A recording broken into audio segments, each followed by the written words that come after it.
ये सारी तकरीब के ऑर्गेनाइजर जनाब नज़ीर जोइया साहब जिहड़े कि चेयरमैन ने साढ़े सांझा वेड़ा पंजाब कसूर दे वो तुहाडे नाल अपने विचार साझे करते हैं और मेहमानां का शुक्रिया भी अदा करते हैं। जनाब नज़ीर अहमद जोइया साहब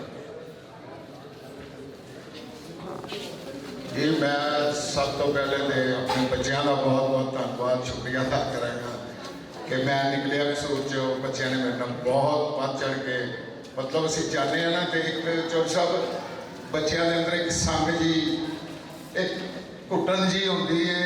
फिर असीं मतलब मैं इस काम के तजुर्बा वेखिया कि असीं जो क्लास के बच्चों नाल गल करने ना बच्चे इंज होंदे ने। फिर मैं की करता सा, मैं बाहर निकलिया आंदा सा तो एक एक दो दो बच्चे और बच्चे खुल के अपनी मतलब खुल के सार करते थे। सानू पता लग जाता जी टैलेंट है। सो बहुत बहुत बच्चों का शुक्रिया, तुहाडा मुस्तकिल पंजाब नाल जुड़े है, तुसीं पंजाबी हो।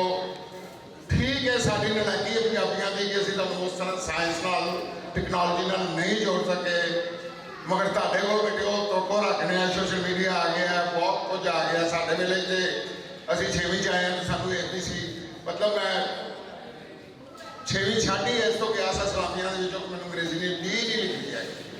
सो अज के बच्चों को कीबोर्ड मतलब बहुत सारा हुआ है और अज तो अकल भी होर तरह दी हो गई ने। सो तुहाडे तो उम्मीद रखा तुसीं पंजाब के शेर बच्चे हो तो तुसीं साडियां इस कमजोरियां दूर करोगे ते अगे वधोगे।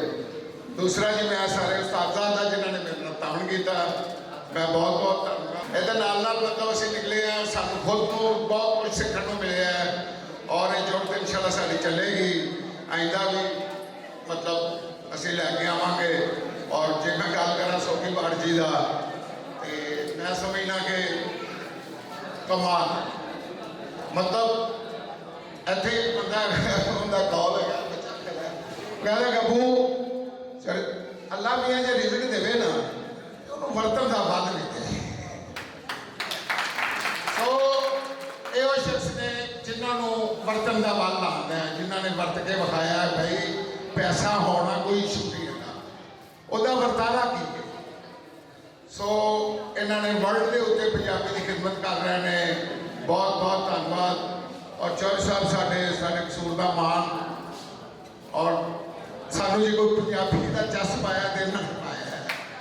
सो असीं बुल्ले शाह के मुशायरा मतलब उत्थों सानू मुशायरा सुनना, फिर जरा बाबा होए तो नाल जनाब कॉन्फ्रेंस भी जान लग पैना।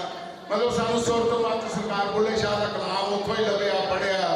बड़े बड़े वड्डे जी आते सी बाबे भाभी वर्गे और बड़े अजीम नाल लैन लग पे तो एक लाइन लग जाएगी 25-30 साल की खेड। सो चौधरी साहब का बहुत बहुत धन्यवाद जनाब। तो अज असीं अगर कुछ भी है तो मतलब इन्होंने उस्तादां कोलों सीखे हैं तो पंजाबी नाल जुड़े हैं तो बुल्ले दी इन्होंने मजलिस बुल्ले शाह के बजान नाल जुड़े हैं। और बिल्कुल प्राइमरी पास जिन्हें मैं दसिया 6 तो बजे आया है, मगर मौला ने सुरत दी, बुल्ले ने सुरत की सुई लाई। बहुत बहुत धन्यवाद एक बार फिर जी आए।